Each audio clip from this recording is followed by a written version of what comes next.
semangat. Coba ibu tanya, semangat pagi.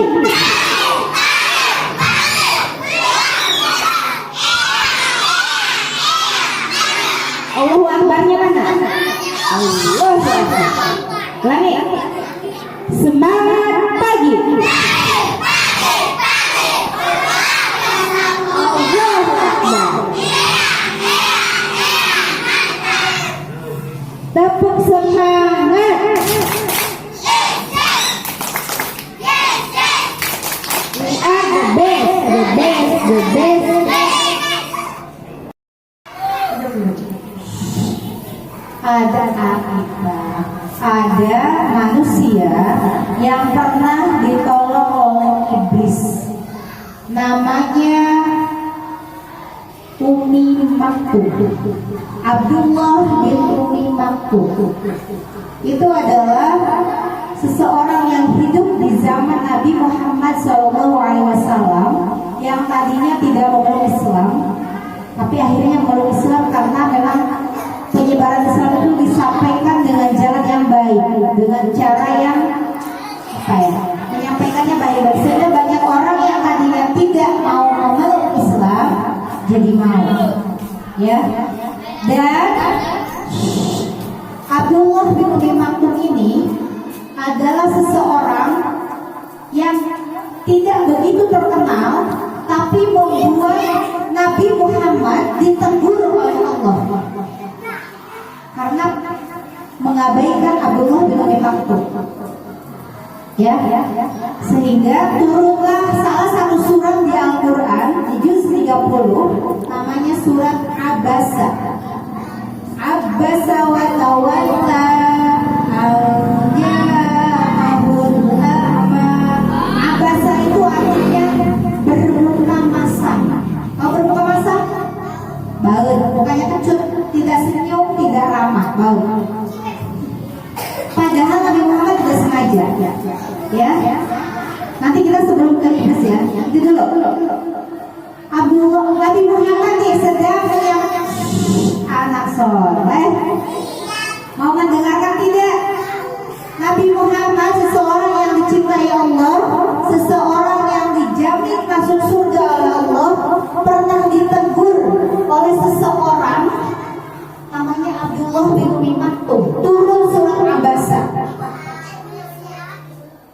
Bukan ini Abdullah bin Umi Maktum, ya. Kisahnya begini, Robi, kisahnya begini.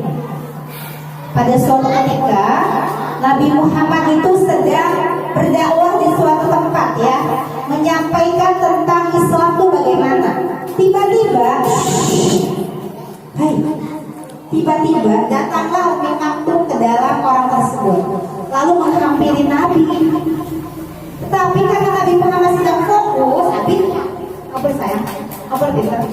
karena Nabi Muhammad sedang fokus, ya, sehingga mengabaikan Abdullah bin Umi Maktum yang ingin bertanya tentang Islam, ya. Jadi dilihat sebentar, diabaikan lagi, jadi mukanya tidak ramah gitu, sehingga Allah langsung tegur Nabi Muhammad dengan surat Abasa, ya. Jangan engkau abaikan seseorang yang ingin mencari tahu tentang Islam. Jangan kau istimewakan orang-orang yang siapa tahu mereka tidak berminat masuk Islam. Tapi seorang Abdullah bin Umi Maktum, dia datang kepadamu ingin bertanya tentang Islam, tapi kau abaikan. Langsung ditegur Allah. Langsung ditegur oleh Allah melalui ayat. Ya. Kembali lagi, Abdullah bin Umi Maktum juga adalah seseorang yang suka mengumandangkan azan. Tahu azan? Panggilan sholat. Beliau itu selain Bilal bin Rabah yang suka azan, Abdullah bin Umi Maktum juga adalah seseorang yang suka berazan. Suaranya indah sekali, ngenah-ngenah didengarkan. Oke, sekarang kita kembali ke kisah Abdullah bin Umi Maktum ditolong oleh siapa? Iblis. Kisahnya begini. Pada suatu ketika anak soleh mau mendengarkan Abdullah bin Umi Maktum tentang siapa, Bin?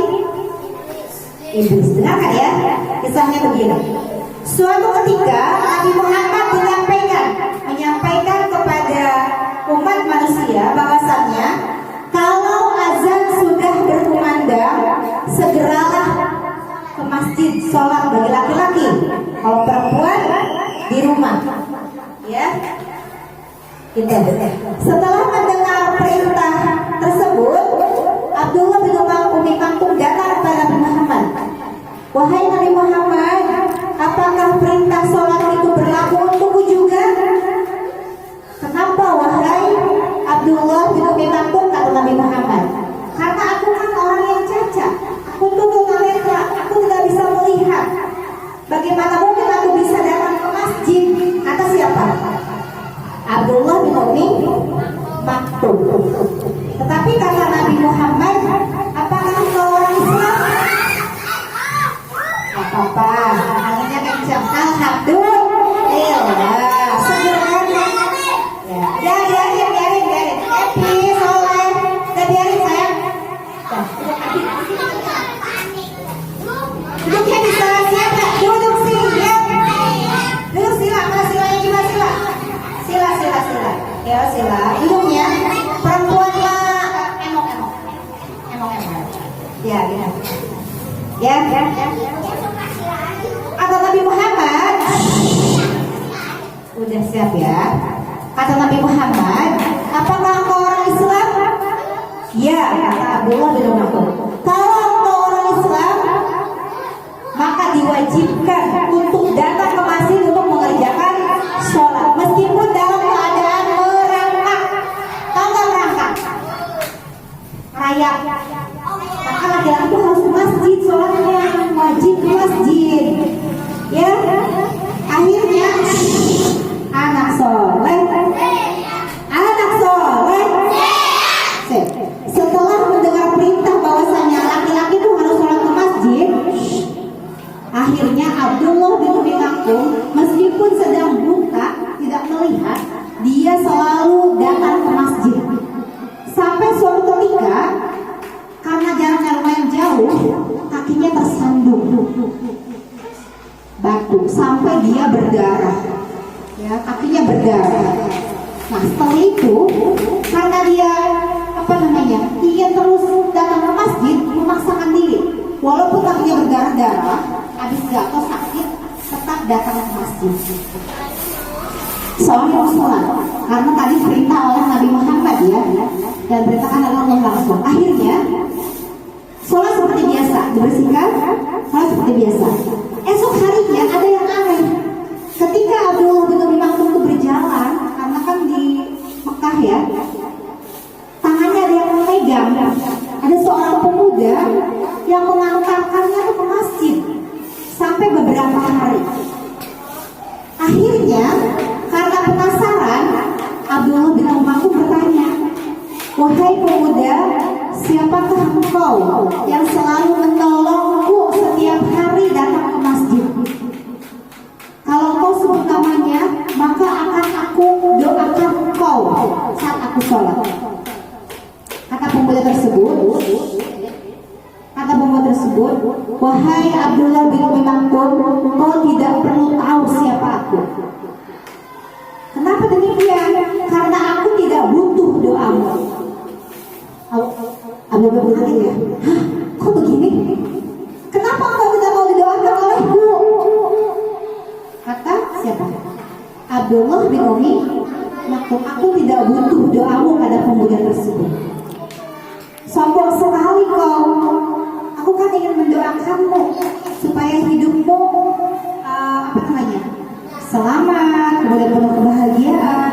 Tetap pemuda tersebut bilang, aku tidak butuh, aku tidak ingin didoakan oleh siapapun, kata pemuda itu. Akhirnya tangannya laki-laki pemuda tersebut dilepas oleh Abdullah bin Umi Maktum.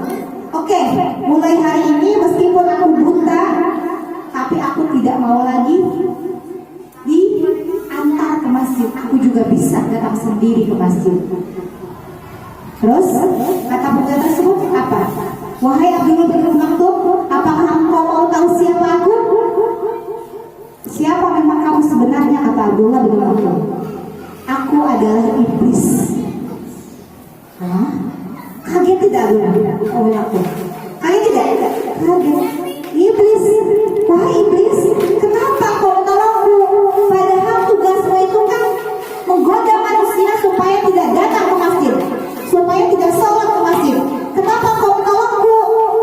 Kata siapa? Kata siapa? Kata Abdullah bin Umi Maktum kepada iblis. Lantas apa jawaban iblis? Jawabanku adalah, aku tidak mau semua dosamu itu terhapuskan. Kau masih ingat Abdullah, ketika engkau datang ke masjid pada hari pertama, engkau jatuh dan berlumuran darah, kemudian engkau terus berjalan menuju masjid karena perintah dari Allah. Itu membuat separuh dosamu itu dihapus oleh Allah. Hah? Begitu kata beliau. Kalau nanti esok harinya engkau ke masjid dan jatuh lagi, aku tidak ingin, kata iblis, semua dosamu itu dihapuskan oleh Allah. Jadi aku sia-sia selama ini menggodamu. Selama ini aku menggoda supaya kau tidak datang ke masjid. Ya, jadi makanya aku tolong kau supaya datang ke masjid. Kan kalaupun datang, tapi datangnya misalnya hanya ria, karena ingin dengar, ingin dilihat, ingin di alam, nanti kan dosa juga kan? Ke masjid tapi yang ke alam, ke masyarakat, tetap aja dosa. Siapa yang untung? Iblis. Nggak goda kan? Digoda. Mending yang ke alam, mending sholat orang endah supaya di alam. Padahal sholat harus ikhlas, ikhlas karena Allah. Ya, jadi kembali lagi, iblis itu akan selalu menggoda umat manusia supaya tetap berbuat salah. Kalau tidak ditolong, kata iblis, labuh deui ketihan, datang ke masjid lagi, sehingga seluruh dosa Abdullah bin Maktum akan dihapus oleh Allah. Maka iblis gak mau itu. Akhirnya ditolonglah kemarin saya ya. Ternyata setelah itu gak mau. Sudah paham belum? Seru tidak? Siapa yang ditolong iblis? Pintar, Abdullah bin Umi Maktum. Kenapa sih ditolong iblis?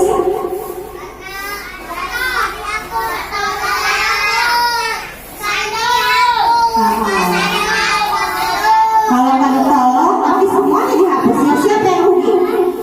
Ini bercapek-capek kegoda, dosanya malah dihapus semuanya oleh Allah. Makanya ditolongin. Tapi setelah itu nggak mau lagi ditolong oleh iblis. Ya, anak soleh. Coba sekarang